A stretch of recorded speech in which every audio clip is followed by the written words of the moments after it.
Hello and good evening everyone.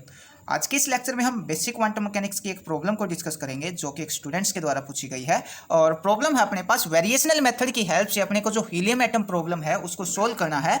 और ये जो टॉपिक है वो एग्जाम पॉइंट ऑफ व्यू से बहुत ज़्यादा इंपॉर्टेंट है। ये काफ़ी टाइम एग्जाम में 10 या 12 मार्क्स के अंदर पूछ लिया जाता है। ठीक है, तो स्टार्ट करते हैं। अब स्टार्ट करने से पहले अपने को यहाँ पे कुछ बेसिक नॉलेज का पता होना चाहिए, कुछ बेसिक बातों का पता होना चाहिए। जैसे अपने पास वेरिएशनल मेथड क्या होता है, तो वेरिएशनल मेथड के ऊपर हम ऑलरेडी एक लेक्चर डाल चुके हैं जहाँ पे हमने बहुत अच्छे से एक्सप्लेन करके बताया है कि वेरिएशनल मेथड क्या होता है और किन सिचुएशन में हम इसको अप्लाई कर सकते हैं। वैसे वेरिएशनल मेथड क्या है, एक अप्रोक्सीमेशन मेथड है और इस मेथड में हम क्या लेके चलते हैं, एक वेव फंक्शन लेके चलते हैं। एक ऐसा वेव फंक्शन लेके चलते हैं जो क्वांटम मैकेनिकली वैलिड होता है। ठीक है, और उस वेव फंक्शन को हम कैलकुलेट करते हैं। कैलकुलेट करने के बाद अगर अपने पास रिजल्ट बिल्कुल सही आता है तो ठीक है, नहीं तो अदरवाइज हम दूसरा एक वेव फंक्शन लेके चलेंगे जो क्वांटम मैकेनिकली वैलिड होगा।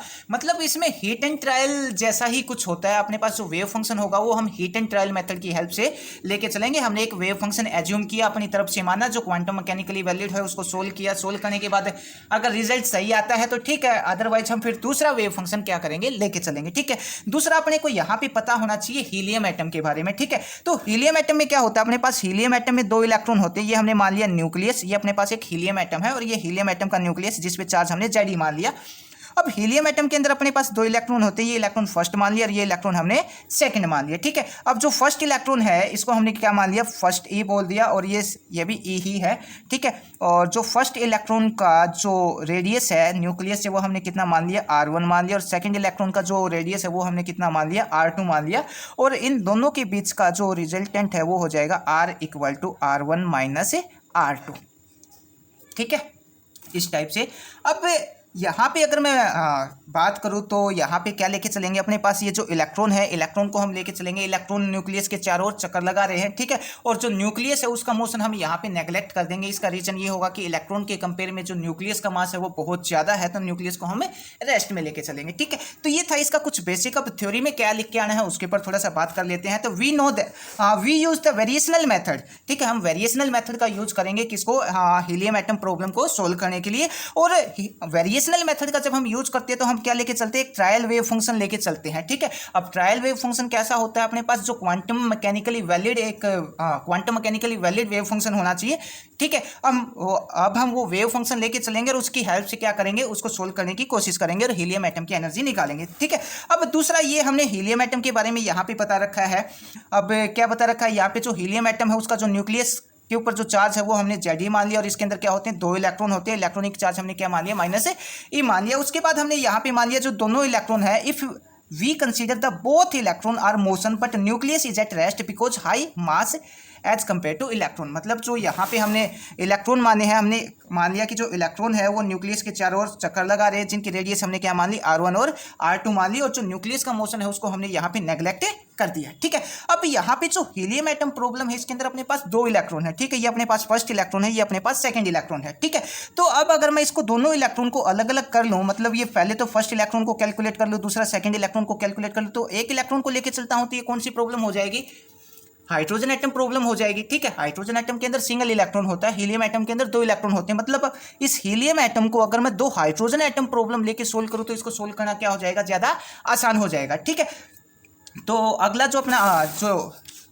पॉइंट है वो क्या है, let both electron are revolve around the nucleus in radius R1 and R2। ठीक है, उसके बाद हम बात करते हैं किसकी, हाइड्रोजन एटम की। और हाइड्रोजन एटम के ऊपर भी हमने ऑलरेडी लेक्चर डाल रखा है और काफ़ी अच्छे से एक्सप्लेन करके बता रखा है। ठीक है, तो हाइड्रोजन एटम का हमने यहाँ पे वेव फंक्शन लिया। जो हीलियम एटम है उसको हम क्या लेके चलते हैं, तो हाइड्रोजन एटम प्रॉब्लम लेके चलते हैं। तो हाइड्रोजन एटम का जो वेव फंक्शन है वो हम ऑलरेडी पहले के लेक्चर्स में निकाल चुके हैं। तो ये अपने पास क्या है, हाइड्रोजन एटम का वेव फंक्शन है। उसके बाद सिमिलर, अब हीलियम एटम के अंदर क्या होते हैं, 2 इलेक्ट्रॉन होते हैं। दोनों इलेक्ट्रॉनों को अगर वेव फंक्शन में लेके चलूंगा तो साई R1 एंड R2, मतलब जो वेव फंक्शन है वो फंक्शन है किसका, R1 का, और R2 का वेव फंक्शन है। जो R1 है ये फर्स्ट इलेक्ट्रॉन का वेव फंक्शन है, जो R2 है वो सेकंड इलेक्ट्रॉन का वेव फंक्शन हमने मान लिया। तो फर्स्ट इलेक्ट्रॉन के लिए जो वेव फंक्शन है वो ये हो जाएगा, हाइड्रोजन एटम का वेव फंक्शन हमने ये लिख रखा है। ठीक है, अब फर्स्ट इलेक्ट्रॉन के लिए लिखेंगे तो फर्स्ट इलेक्ट्रॉन में क्या है, R1 है, तो यहाँ पे अपने पास क्या हो जाएगा, R1 हो जाएगा। और सेकंड में क्या हो जाएगा, यहाँ पे R2 हो जाएगा। ठीक है, अब इन दोनों में से जो टर्म कॉमन आ रही है उसको कॉमन निकाल लेते हैं। तो यहाँ पे हाफ पावर यहाँ पे है, हाफ पावर यहाँ पे है, तो क्या हो जाएगा, कंप्लीट हो जाएगा। और यहाँ पे जेड कॉमन आ जाएगा, ए बाहर आ जाएगा, R1 और R2 अपने पास अंदर बच जाएगा। उसके बाद नेक्स्ट में क्या है, नेक्स्ट में हम यहाँ पे जो वेरिएशनल मेथड है, वेरिएशनल मेथड का यूज करेंगे। और वेरिएशनल मेथड में हम क्या लेके चलते हैं, अपने पास कोई एक वेरिएशनल पैरामीटर होता है और हम एक ट्रायल वेव फंक्शन लेके चलते हैं जो क्वांटम मैकेनिकली वैलिड होता है। तो ट्रायल वेव फंक्शन है वो हम ये वाला लेके चलेंगे जो हमने हाइड्रोजन एटम की हेल्प से निकाला है, ठीक है। तो let Z prime is the variational parameter, then trial wave function क्या हो जाएगा अपने पास, हमने अपनी तरफ से एक वेव फंक्शन एज्यूम कर लिया और वो वेव फंक्शन क्या है अपने पास, ये है जिसको हम क्या बोलेंगे, ट्रायल वेव फंक्शन बोलेंगे, ठीक है। अब ये जो ट्रायल वेव फंक्शन है इसको हम कैलकुलेट करेंगे। अगर कैलकुलेट करने के बाद रिजल्ट सही आता है तो ठीक है, अदरवाइज दूसरा वेव फंक्शन अपने को क्या करना पड़ेगा, एज्यूम करना पड़ेगा, लेना पड़ेगा, ठीक है। उसके बाद अगर मैं हीलियम एटम का जो हैमिल्टोनियन है उस हैमिल्टोनियन की बात करूं तो यहाँ पे हैमिल्टोनियन क्या हो जाएगा, हीलियम एटम का अपने पास यहाँ पे 2 इलेक्ट्रॉन है हीलियम एटम के अंदर। तो जो फर्स्ट इलेक्ट्रॉन की काइनेटिक एनर्जी है वो कितना हो जाएगी, P1 का स्क्वायर बाय 2m। और इसकी पोटेंशियल एनर्जी क्या हो जाएगी अपने पास, पोटेंशियल एनर्जी हो जाएगी ZE स्क्वायर। जेड न्यूक्लियस के ऊपर चार्ज है, E इलेक्ट्रॉन के ऊपर चार्ज है और जो दूरी है वो कितना है, ये दूरी R1 है, ठीक है।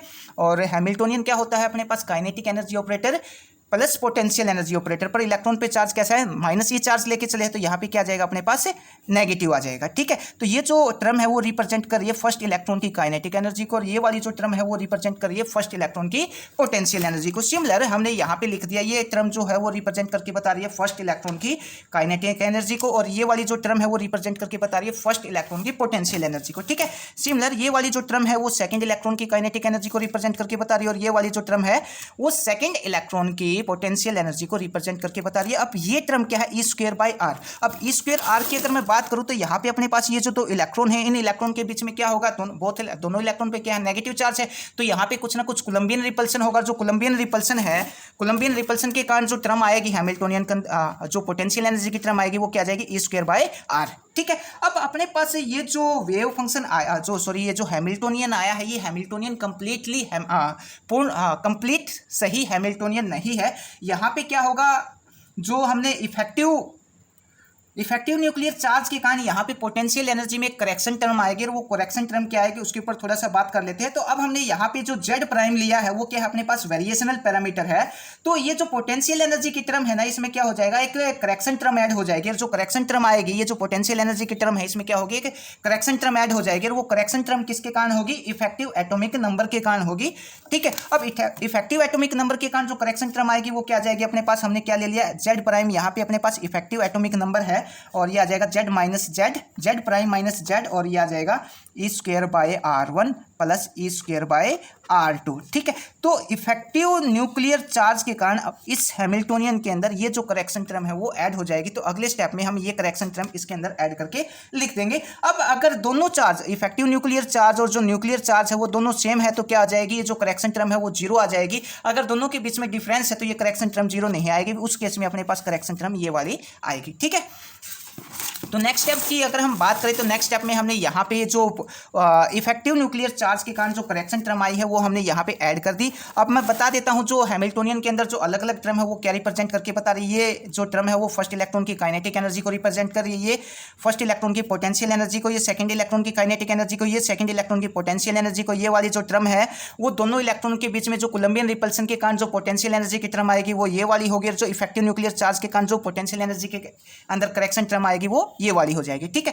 उसके बाद अपने को यहाँ पे क्या करना है, ये सब की सब टर्म, ये वाली टर्म अपने को कैलकुलेट करनी है, ये टर्म कैलकुलेट करनी है, ये टर्म कैलकुलेट करनी है और ये टर्म कैलकुलेट करके इनका रिजल्ट निकाल के सब यहाँ पे अपने को पुट करना है, ठीक है। अब पुट करने, इसको सोल्व करने के लिए हम क्या करेंगे, यहाँ पे जो हाइड्रोजन एटम के कुछ पैरामीटर है वो हम यहाँ पे डायरेक्ट यूज करेंगे और ये जो रिजल्ट है जो हम हाइड्रोजन एटम के यहाँ पे ले रहे हैं ये हमने हाइड्रोजन एटम वाले लेक्चर में ऑलरेडी निकाल रखे हैं, ठीक है। तो डायरेक्ट हम यहाँ पे यूज करेंगे।